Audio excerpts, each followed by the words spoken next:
Welcome Average Joe Nation from around the globe. Props to you for staying up to date and keeping in the know. Fantasy football, man, very soon you'll reign. The knowledge that these three guys have, man, it is insane. Fantasy football talk, hateful eight, they wear the crown. Hold it down, Pickle, Blackburn, and Trimboli, hold it down. Pulling up to LB Design Studio, we're getting loud. Season 2, headphones on, red light go, break it down.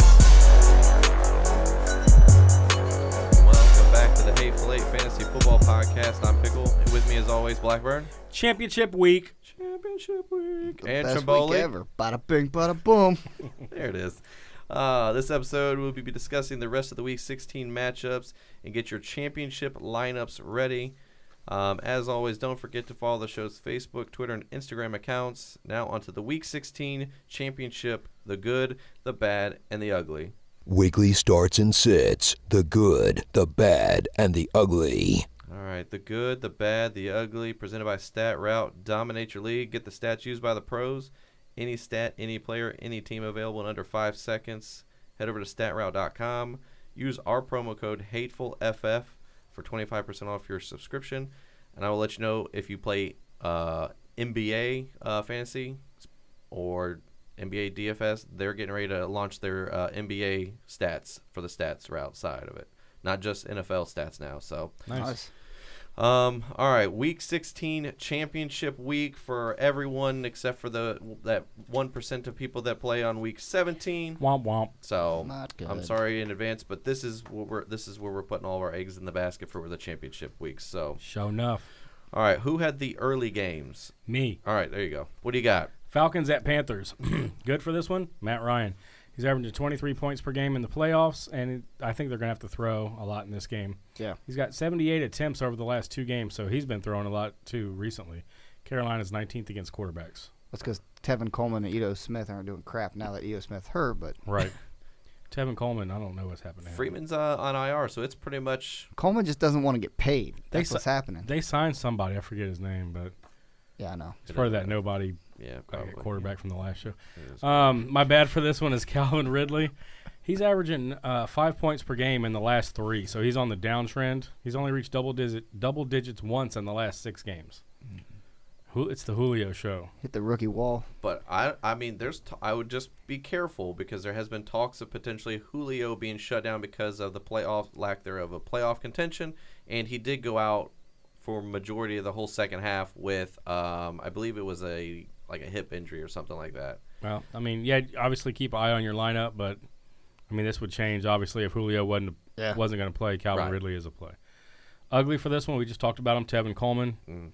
I mean, he's pretty much the only back there now with no Ito Smith, but Carolina is ranked 6th against running back, so it's not a good matchup. No, not at all. Next game is Bills-Patriots. My good for this one is James White. Yeah. 14 receptions over the last 3 games. He leads the team in receptions. Buffalo's good against the rushing part of the run, but not so good against the receiving backs. They're 19th against running backs, so I like James White over New England needs Michelle. this. Yeah. They need that bad. And the Bills would be happy to be spoiler to keep them out. Oh, yeah. If that's Absolutely. if they've got nothing else to win for other than to keep the Patriots out of that number 1 or 2 seed, that home field advantage, Play the they are sport. They're all always for it. jacked up for this game. Yeah, and it's in New England, which in New England, Patriots always play different. I mean, they are definitely a home and away different team. Yeah. So, but I like James White for sure. I mean, they started out in that game against Pittsburgh with Rex Burkhead. I'm like, okay, so we're gonna go Rex Burkhead right up the gut between the tackles here. Great. And then next thing you know, here comes Sony Michel for a couple snaps, and you're like, okay, did Rex Burkhead get hurt? Yeah. Or, I mean, because he wasn't doing bad. Right. And then next thing you know, next series it was James White, and you're like, okay, can we set It's a committee. Yeah, they Belichicked him. But James, yeah, I like that. But James White, he separates himself for the pass catching. Yeah. Yes, most definitely. I agree with you on that. So, My bad, Robo Gronk. Robo Gronk. He's had last week he had 2 catches for 21 yards. Solid. Inconsistent all year long. I think he's game script dependent. I think Patriots are going to be up on Buffalo, so they're not going to be needing to throw the ball, to Gronk down the field that much. Plus, Buffalo's ranked 2nd against tight ends. This is their bright spot on defense. Yeah, most definitely. I was going to say, I mean, defensively, they like to – the teams are starting to figure out to take away for Brady's options. They are making them have to run this ball and having to throw a lot of checkdowns. I mean, Pittsburgh pretty much lived and died by taking Gronk out of every play. I mean, they let Edelman do. I mean, Edelman could have caught a couple of those and made the game a little bit different. But I mean, they went one-on-one. It was like Joe Hayden and Edelman pretty much all day. Yeah. And the one play that was a bright shining for the Patriots was a busted play that the corner and the safety thought each other had it, and no one had it. Outside that defense pretty much they double-teamed Gronk, and they let their best corner run with Edelman, and that pretty much shut down that offense. And I think you might see that from Buffalo again this week. Absolutely. It's easy to cover Gronk when he runs as fast as a statue. But my ugly for this one is Robert. Yes. It's Robert Foster. Gosh. Robert Foster averaging 22 points per game over the last 2 games there in Buffalo. New England's 23rd against wide receiver, so it's a good matchup. Yeah. Josh Allen and Foster has been a good combo here. And Allen aired it out last week. So I mean, do you guys remember when we talked about it in the offseason? We specifically said the quarterback-wise, that you're going to be excited to watch specifically this year and going forward, even if their teams are horrible, they're going to be fun as quarterbacks. Was Lamar Jackson. We said was a wild card, interesting guy that if they could develop him into a passing quarterback, he was going to be something special just because of athletic ability. And we said Josh Allen. Yeah. We saw him there in the combine. I mean, that guy, he basically just stood in a standing position and flicked the wrist, and then we went 80 yards. Yeah. No problem. On a line. And it looked like effortless. And that's what we got excited about. I just didn't think he'd have the running ability. I didn't either. I didn't know he had the two together. Right. I didn't know he had that running ability either. He didn't do it at Wyoming. That's the thing. So, I mean, I'm just saying you got a big physical guy. It's almost kind of like a Cam Newton. I mean, he's not as physical as Cam Newton can be, but he's built body-wise, doesn't do type-wise yogurt like that. Commercials either. Cam doesn't do it. Never mind. Anyways. He don't do Oinkos anymore? No, that's Dak Prescott. No, he does Campbell's soup commercials. Whatever. When I'm losing out here on the field, I eat this chunky soup. There ain't no chicken in this soup. Whatever. You guys shut up. Don't. Whatever. Move on. I don't even care. Next game, Bengals-Browns, the Battle of Ohio. Yeah. Yes. My good for this one is Nick Chubb. Yeah. 23 points per game over the last 3 games. Feed that guy. Yeah. He's averaging 17 rush per attempts per game. Last time they played, I think it was like 4 weeks ago, he had 28 points against the Bengals. That was when the Bengals actually were still like halfway above average. Listen, we can't stop the run. So. Well, they're 26th against running backs. Yep. So. That would fire up that Chubb. Yeah. Nick Chubb, defense. No, he's on offense. That's Bradley Chubb. Oh. That's Denver. I am so bad today. You need some chunky soup. I do. And perhaps some Oinkos. Jeez. My bad for this week, and this is if Boyd doesn't play, is any Bengals wide receiver. Yes. Other than Boyd. John Ross, averaging 6 points per game this season. Cody Core, 2 points per game this season. And if you want to throw Erickson in the mix just to add another one, 1.3 points per game. Yeah, so. Boyd's not going to play. Bad. If I was the Bengals. Just shut it down. Well, that too, but why not make Giovanni Bernard a slot receiver?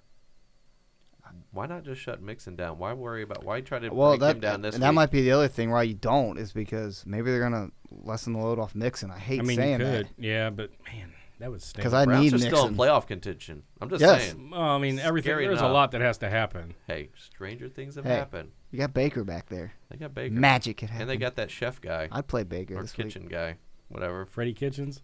I'm so bad today. I try to make a joke to save myself and just continue. Just keep coming because I like Just keep sinking. Just keep sinking. My ugly for this week, besides your jokes, is David Njoku. He's taken a slight dip in production since the middle of the year. He's only averaging 8.5 points per game over the last few.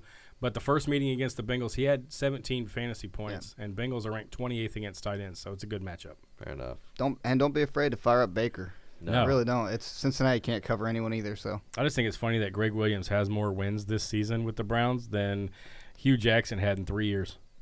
I'm not even surprised. I mean, you see when you saw in Hard Knocks, Williams has no problem getting in these guys' faces and motivating. Well, them. I said this if you go back and listen to when we did the Hard Knocks show. I think Hugh Jackson was doing what he was doing for the cameras. True. Yeah. Greg Williams was being how he's always been. Right. Yeah. Just look at his what was it when he was paying players to go light up quarterbacks. Yeah, Bounty Gate. Yeah. So well, and Greg Williams, he's playing with nothing to lose right now. So right. And his son's the defensive coordinator apparently right now, the fill-in or the intern, whatever. And I like Kitchens too. I mean, he's done well with Baker. For a guy who came out of nowhere, I mean, he's pretty much inherited a pretty good offense, and he's letting the guys who are good. He's letting Baker do what Baker does best: sit back there and examine the whole field. I mean, That's what's crazy is Baker Mayfield. I know people are like, oh, he came from a Big 12 team. They don't play defense. But if you watched any of the games, even when he played Georgia and the playoffs last year, you could tell he knows how to read a defense. He's not just a prototypical Big 12 quarterback that just goes out and throws the ball on a rope down the sideline and just hopes his wide receiver catches it. Right. He's actually looking to see how the coverage is, and he's scanning the whole time. So he can win you a game. It's not like those guys who manage the game. Right. No, and they got good offensive talent. They got Chubb and Njoku and Landry. Yep. I mean, that's good. That's good quality. Last game, Packers at Jets. We talked about this guy in the last show. Robbie Anderson is my good. Yes. He's averaging 20 points per game over the last 2 games. I think game script is going to play a factor in this because they're going to have to throw to stay in the game if Rodgers plays. True. Right. Green Bay, their secondary is terrible. They're 25th. Yeah, they're against wide receivers. They're bad. I mean, they were bad early in the year, and then they got rid of HaHa Clinton-Dix, and they've had some injuries to the secondary. They're just depleted. I mean, they're just trying to find somebody who can line up against a wide receiver and just run. They're just trying to get to the finish line. Pretty much. My bad, and he's pretty much been bad all year, is Jimmy Graham. Yeah. 4 points per game over the last 2 games, and he's only had 5 catches in the last 2 games. Jets are 3rd against tight end. They're top 5. It's so depressing how bad he's been this year. Yeah, I call him Thumbless Jim. Yeah. Dummy thumbs. No? Thumbless Jim? No. Because he's got a broken thumb. Yeah. Did you? Anyways. Man, you're just digging deeper, aren't you? No. It was really good. Keep going. Yeah. Keep going. Yes. Jeez. Anyway, my ugly for this one is Jamal Williams. He posted 20 points last week, and that was relief of Aaron Jones, who's now on IR. And that was against Chicago. So the Jets are 7th against running backs, but I would still fire up Jamal Williams anyway. Yep. I mean, if you need a running back. True. I would be pressed in the fact, like, if Aaron Rodgers ends up not playing, be aware that it may not go as well as what Jamal Williams. I think that makes his ceiling come down a little bit. If no Aaron Rodgers. With Aaron Rodgers out there, there's the threat of the throw. There's a threat of actually a passing game, for good or for bad, and I think that helps Jamal Williams. Jamal Williams is not a guy that you're going to be, if Aaron Rodgers goes down, and who's the backup? Is it Deshaun Kaiser, I think, is the backup? It is, yes. Yeah, so he comes in. You're not fearful that he's going to throw this ball down the field, so you're lining up, and you're basically making Kaiser throw the ball to win the game. You're not worried about. Right.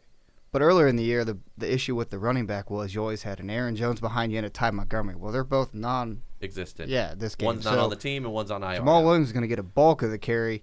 So I think either way, he's going to be. He's got it. Yeah, he's going to be a factor. So if you need a flex guy, just there you go. Yeah, most definitely. All right, you got the? I got the next set of games. Right. Houston at Philly. My good in this is Alshon Jeffrey. Welcome back from the dead. Truth. He has been solid the last 2 weeks with 14 receptions, 210 yards, and a touchdown. He's led the team over targets those last 2 games, and right now he's Foles' favorite target. That's what I was going to say. Foles is favoring him a lot right now. So go back to it. Now, we talked about Alshon being great. I'm not going to touch one running back in this backfield. It's a running back by committee right now. Who knows what it's going to be, Smallwood, Adam, or Sproles. Really, right now, it's a roll of dice. Who's going to get the touchdown? Yep. And for my championship game, I'm not going to touch It's the hot hand is what Doug Peterson has pretty much said. Basically, it's if Josh Adams is helping them, and he's moving the ball down the field, he'll stay in. Yeah. If it gets to be if they get several of the passing, like 3rd and 12, 3rd and 15s, and they got to throw the ball, then you'll see Darren Sproles come in. And Wendell Smallwood seems to be the guy that they bring in the red zones, like in the short yardage or in that goal line situation. I've not seen a whole lot of Josh Adams or Sproles, for that matter, when they get into that inside the 5. And just to add it to it, Texans are ranked 9th against the running back. So this is not a good matchup all for around. average running backs in a committee. You're not going to want to play either one of these guys. Right. My ugly, though, is Demaryius Thomas. He's a definite flex option this week. The Eagles rank 30th against the wide receiver, letting up almost 43 points to that position. Yeah. So, I mean, his targets, he's around 8 targets a game, but I think it's enough to get him in double digits, which could be a pretty viable flex play. Yeah, I mean, he's kind of seen an uptick a little bit. They've started to get him a little bit more involved in the passing game, depending on the defensive matchup. But getting him involved has really opened up Hopkins. Yeah. Because Hopkins now is blowing up. Threw up a 40 burger last week. So right. I just think that trend's going to continue. I agree with you. I hope that they continue, because if they can get either Kiki Kuti ended up not playing. He was a last-minute scratch. Right. So Demaryius Thomas's value went up even more because he wasn't sharing wide receiver 2 targets with Kuti. So if Kuti still doesn't play this week, Demaryius Thomas has definitely got a very good wide receiver 2 potential. What's crazy is Philadelphia's favored in this game. I mean, Houston's going for the bye. Right. Hey, I like it. This is going to be a good game. I'm just surprised. I mean, and that defense secondary is horrible. Right. horrible. I mean, 30. I mean, there's only And their best two guy other is teams going to that be are on worse. Hopkins. So, Yeah. I mean, that lets Demaryius Thomas kind of roam. All right. Well, moving on to the next game. This game is awesome. It's Jacksonville at Miami, and I'm not going to lie to you guys on this one. I was like, what game is this? I didn't break this down, the good, bad, and the ugly. It's going to be a little bit of a change. This is championship week. You're not just going to play guys that play. Fournette is really the only guy that I have somewhat confidence, and really I'd check his injury status. Miami is ranked 26th against the run. He's the guy I'd play. Here are some other options you could play on Jacksonville's side. D.D. Westbrook. Absolutely. Week 14, great. 7 receptions, 88 yards, and a touchdown. But here's what you can also get with D.D. You get week 15, 3 receptions, 21 yards. So it's kind of a give and take. Yeah. It's up to you. If you're really desperate at wide receiver, D.D. Westbrook's your play. On Miami's side, for me, it's Kenny Stills. Again, identical to D.D. Westbrook. You know, week 14, 8 receptions, 135 yards, and a touchdown. That's what you're getting on the good. The bad is you're getting 1 reception, 17 yards next week. Oh, yeah. That's awesome. And Jalen Ramsey will be shadowing him this week, so we all know how that normally goes. True.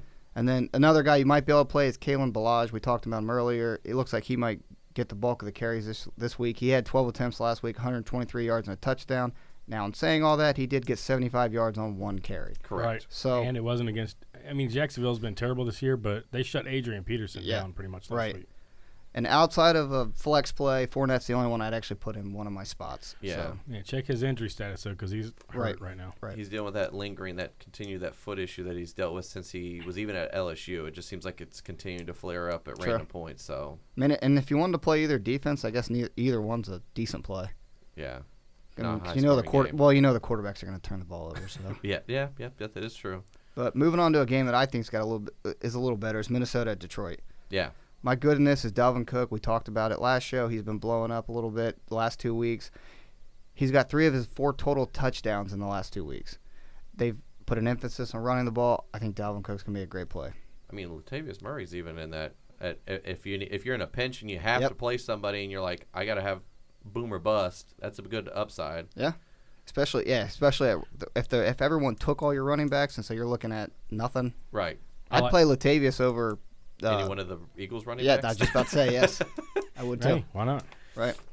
My bad in this is Kenny Golladay. Now, I know he had a great last week, 7 receptions, 146 yards. But he's got to go up against Xavier Rhodes. And a Vikings defense that hasn't let up a one wide receiver over 81 yards since week 4. And they lead the league in sacks. Yeah, this is also true. So Matt Stafford better get ready. Yeah, I'm avoiding Kenny Golladay. Yeah, because there's nothing left. They just shut down Johnson for the year. Yep. So, and, you know, Golden Tate ham. plays for the Eagles. What's up? I said they're coming for that Christmas ham. What? It continues. He is on fire. It's a bad week for me. Just let me go. We need a drop for this. We really do. Womp, womp, womp, womp. Where's the ham coming at? I don't know. You know, Christmas ham. That's what you eat on Christmas. Whatever. Shut up. All of you. I hate you all. Just continue. Just continue on with your story. On to the next. Well, the guy who's going to eat some ham on Christmas is Kirk Cousins is my ugly. I'm not expecting huge numbers, but if you're in a pinch for a quarterback or you're in 2 quarterbacks, Cousins is your play this week. I can't get the ham out of my head. I'm just saying. I just keep thinking of Christmas with the Cranks where the ham got ran over. Yeah. Yes. The can. What was it? The honey ham in the big tin can. Oh. Anyways. All right, Giants at Indianapolis. Huh. Fire up our return of the Mac because that's my good right now. You know what? We haven't used it. Turn up the man once again. Turn up the man. Top of the world. Turn up the watch my flow. And did he ever return? 27 attempts, 139 yards, 1 reception, and 2 touchdowns. Crazy. Against a Cowboys defense. Yeah. Now he gets, who does he get? The Giants. What are they ranked? 28th. Who just put up 170 yards and 2 touchdowns? Derrick Henry last week on him. Oh, Mac's going to feast on this. He's going to be eating the Christmas ham. There you go. There's where the ham comes into play. It's your bull. It's your. No, it's got to be your bull. A bull's not ham, though. I like it. Well, I know, but anyways, whatever. That wasn't the point. Anyways, he's going to be feasting. He's going to be feasting at the table. Oh, Go for man. I'm done. Yeah. Yeah, I'm falling into his trap now. My bad is Sterling Shepard. In his last 7 games, he hasn't had more than 37 yards in one touchdown or in one game. Yeah. OBJ might be there. He might not. Either way, Colts defense is ranked 5th. I just don't see him as a viable option at all. No, and there's still a lot of questions with Odell playing. I mean, it's come out that he had some sort of like minor procedure a week or two ago at a specialist of some sort, special doctor, surgeon or something, and I'm like, what's going on? They're out of the behind closed playoffs doors? anyway. Just shut them down. Just shut him down if you're not going to use it. I just don't think they're going to come out and say it, but that's what it is. So. Yeah. Well, you know. Well, if he's not fired up, go ahead and fire up Evan Ingram. Well, that's my ugly right there. Yeah, look at that. Back-to-back weeks of 70-plus yards receiving. That's what I'm saying. He gets the targets when OBJ's not there. He saw 12 targets last week, so that is correct. If Odell Beckham is not playing, put Evan Ingram in your tight end, or even a flex. You if don't you're even have your notes. I like it. It's funny. I got one last game, Tampa Bay at Dallas. My good in this, actually, is Dak Prescott. Yeah. Welcome. Yeah, the Bucs' defense is terrible, and they've got the second most touchdowns allowed to the quarterback, passing at 30. Wow. Yeah, they're horrible. Yeah. And it's at home. Cooper's going to feast, too. It's home. Oh, yeah, it's Amari Cooper all day. Yeah. My bad in this is the other quarterback on the other side, Jameis Winston. The Dallas defense ranks in the top 10 in quarterbacks, or against the quarterback, running back, and wide receiver. It's just a bad matchup across the board. Don't even touch it. No. At home for Dallas, and Jameis likes to spread the ball around to not only his own teammates, but defensive So that gets me to my ugly. The Dallas defense. The Bucs have thrown 25 interceptions this year. Winston owns 13 of those. And I'm bet he's good for a couple more this game. Yeah. So I was going to say, what's the over-under on interceptions for 2.5. I would say 2. I figured about 2 was what I figured. How'd you get a half? I don't know. He just like half arms it. so- And it That was fumbles. Griffin playing for Seattle? No. Yeah. Oh. See, that way you have to go either under or over. Sometimes. Oh, I got it. The over, the under. I get it because you put it at the half. Nope. All right. On that Okay, note. before we head out of here, Pro Bowl rosters were released. Yeah. Snubs, Alvin Kamara, Yeah. Oof. and your boy, Vander Esch on defense. Andrew Luck, too. That's no love. No bueno. I don't understand how some of these. I mean, I understand. He had 8 straight games of 3 touchdowns, Right. passing touchdowns, and they're like, yeah, whatever. Yeah, I just don't understand. I feel like it's kind of like, it's like that. Well, who'd they put in? They put in Phillip Rivers, Well, Mahomes, yeah. I mean, Brady. some of those guys won't go because they'll be in the Super Brady Bowl. didn't deserve to be in there. I'm telling you, I think it's kind of like that upper echelon. The what do you want to call it? It's like being at a member of the of like a golf course. It's like you're in whether you did well or not. You're still getting invited to the dinner. You're getting invited to the after the round of golf. You're getting to hang out and everything. It's Brady. It's name. That's what it is. Okay, so it has nothing to do with that. With that breath, do you think Mahomes, who I think should win the MVP this year, get it, or are they going to hand it to Drew Brees because he's up in the talk and he's never got it? Is he going to give the golf clap? I'm guessing it's probably going to. I could be wrong. I think it should be Mahomes. However, if this is the swan song for Drew Brees on his way out as like a party, like, hey, that's what I'm saying. Thank you. Are the We NFL appreciate all going to you give did. it to him? Yeah. If they find out if somehow it comes out that this is his last outing season wise, I see them kind of tipping their cap and giving him it just because they're like, Mahomes, you got many years to go. This is Brees' last rodeo. Yeah, but Here he you go. didn't deserve. I mean, I understand. Mahomes I'm just is- telling Well, you. it depends on how you look at the award. If you look at it straight numbers, Mahomes is your guy. If you look at it, who's the most valuable player on that team? Okay, I mean, that's arguable either way. but here's my thing: you take Mahomes off the Chiefs. I agree. What would they even be where they're at right now? Well- The Saints have enough power to where I think if even Bridgewater or somebody else was doing it, they would be decent. Well, you're looking at the same seed though on each conference. I mean, you're looking at a number 1 seed on both. Yeah, but I don't think with it's I guess what I looked at it as, and I think this is what I've heard kind of like rumblings from like AP writers and stuff like that have the vote for the MVP, has an MVP vote. It's kind of talked about. They're looking at it as, well, Mahomes is great. We all know that, but he basically took what Alex Smith did last year, which was really good, and took it up like six another notches. notch. Yeah. Six But notches. you got Drew Brees, who's basically been with this offense when it was good or bad, and still has made it a good offense, whether the offense has been good or not. Yeah, That's but I mean, the you problem. put Michael Thomas and I know. Kamara and Ingram on a guy with a Josh Allen. That's going to raise Josh Allen's play. Right. a Oh, lot. I agree. well. And listen, I'm on the Mahomes side on this only because if you look at the consistency of all his games, he has had a steady He's had good games basically all year, Right. where Breeze has been up and down. So for me, if you're going to vote the number one player, the MVP of the league, shouldn't it go to the guy who's most consistent? Word. Yeah, I agree. I'm with And you. his team's winning? True. So, I think Mahomes should be MVP, and Rookie of the Year should be Saquon. I was gonna say maybe Baker. He's made a late push. Saquon. It'll I probably like- be Saquon though. But yeah. I'm just saying, I wouldn't be surprised if Baker wins. Put it this way, I wouldn't be. I could if Vander Esch was in on it. Well, there's an offensive and a defensive. Defensive, Van Der Esch would be there. Chubb obviously would be there. Yeah, those guys. Denzel Ward's put up a good campaign. There's a lot of good rookies that have kind of come out. And It done was well a this good year. class. Yeah. So All right, my guys for this week. Oh, I didn't even know. I know. I know it. Sorry, dude. I was you're like, good. before we get out of here. I know what you meant. You're good. Before we don't let Pickle talk. Yeah, right. I know what you're going. Must've You been guys are apparently leaving me. Think about anyways. ham and stuff. Bye. Yeah. Anyways, Rams at Cardinals. The good in this one, Larry Fitzgerald. He is the bright, shining moment in this offense, if you want to One put that. shining. I know. I That's felt all like they got. Right. Right, pretty much. And I just think the Rams defense has struggled of late against wide receivers specifically. Just watched the last couple games in a secondary type thing. But on the bad in this one, I got David Johnson. I just think they're starting to bring in Edmonds a little bit more. They're trying to back down David Johnson a little bit more since they're out of playoff contention. They're prepping for next year. Right. And the matchup is not good. The Rams defense is actually pretty good against the run, so I'm not looking at that. The ugly, though, Brandon Cooks. I think that Robert Woods is the main, the guy who's getting the ball down the field, but defensively, Patrick Peterson's one man, and he's only going to be able to cover on one guy. And I think Brandon Cooks, where he lines up in and out and moves around, he may get paired up with Patrick Peterson, but I see Robert Woods being more lined up more so with Patrick Peterson throughout the game. So I just think Brandon Cooks is going to have enough upside, and outside of Patrick Peterson, the secondary sucks. Yeah. Let's just be honest. So Well, let's hope Goff has a good game. He has been awful. It's last at couple Rams weeks. or is that at Cardinals? at Arizona. Because he plays like crud on the road. Yeah. Well, At least this is warm weather, though. We're not looking at. it's Well, it's a indoors. dome. It's a little Well, bit yeah, better. true. It could be open. Whatever. They have True. an opening top.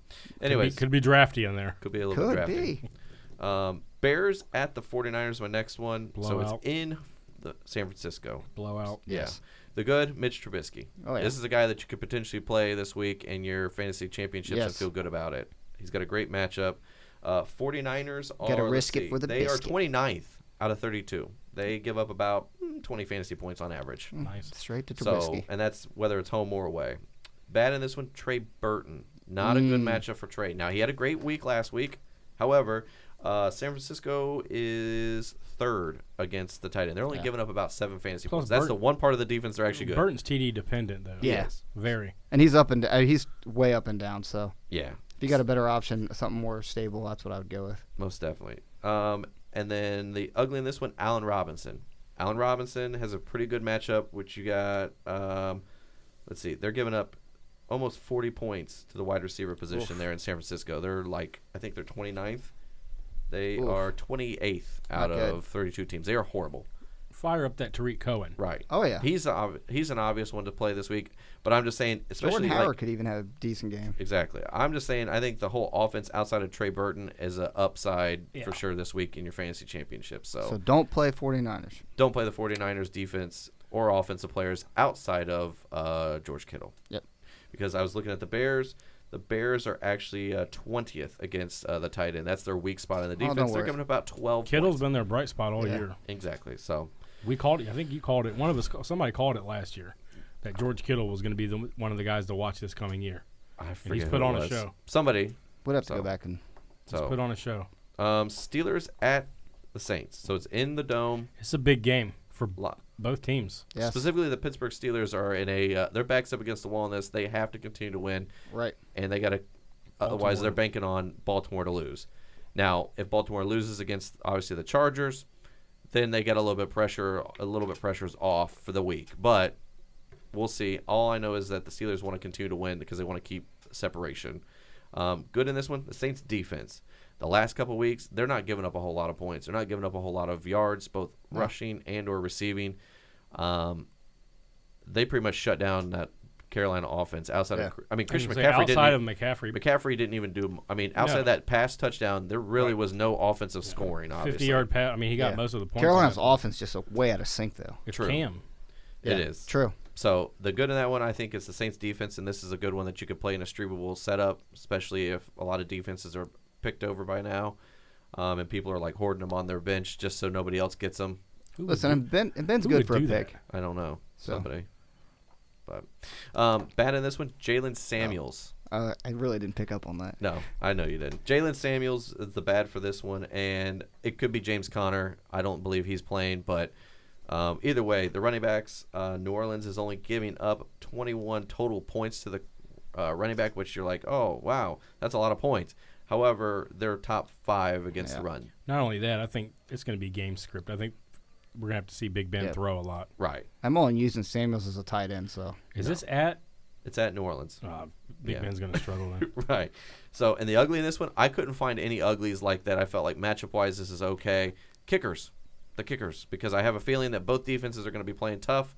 We never talk about the kicker. We never do. But I think that Lutz and or Boswell could be big upsides this week just because. Let's not talk about Boswell. You got a little upset about that? A little bitter still? Yeah, still bitter. Falls over. Like pulling on the strings of your heart? Whatever. Anyways.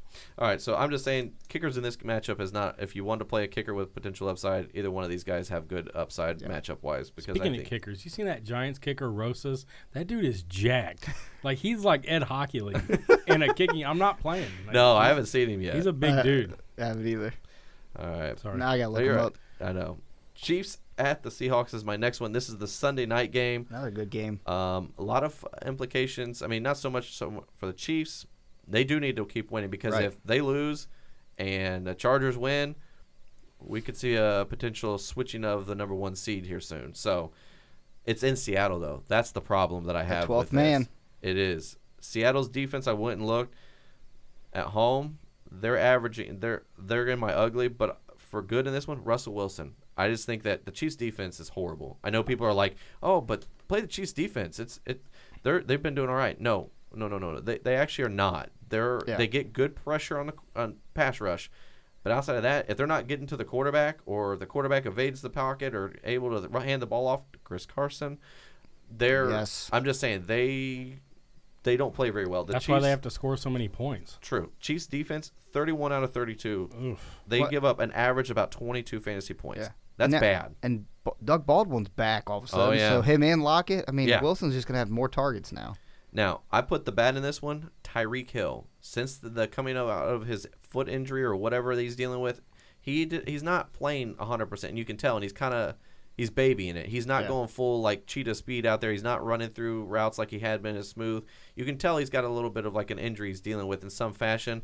And I just think that Seattle's defense at home, they're actually really good, and they do a pretty good job. And I have a feeling that they're going to basically try to take away the passing game and make Mahomes have to win this game on short throws and handing the ball off. I think that the secondary is going to play tough, and they're going to be physical. And I think Bobby Wagner and these guys are going to put some fear in some of these wide receivers and these guys, even Travis Kelce coming across the middle. This is a defense you don't want to play against coming across the middle like this at home. In Seattle. Yeah. So, I like Damian Williams in this one. As long as they're talked about Ware may even practice all week and be fine, but they're not 100%. They want to save him for the playoffs, the real NFL playoffs. So Damian Williams could be in for another giant workload this week like he saw last week. So, but the ugly for me, the Seattle defense. At home, they're good. For fantasy purposes, they're averaging 6.5 fantasy points each outing at home. Away, I think they're like at 4. So a big difference in split. When they're playing at home, it's a night game in Seattle, the 12th man. Prime time, I just have a hard time. I'm not saying that Mahomes is going to suck. I'm not saying that he's going to go out and be like Jared Goff the last couple weeks and barely get you 12 points. I'm just saying don't expect a 40-point game from Mahomes in this game. Be surprised if he does, but I'm banking on somewhere between 20 and 27 fantasy points, high-low, for him, which is it's still good for a quarterback, but he's not playing Oakland. He's not playing. Yes, he's not playing the Bad News Bears and defensively. So just saying.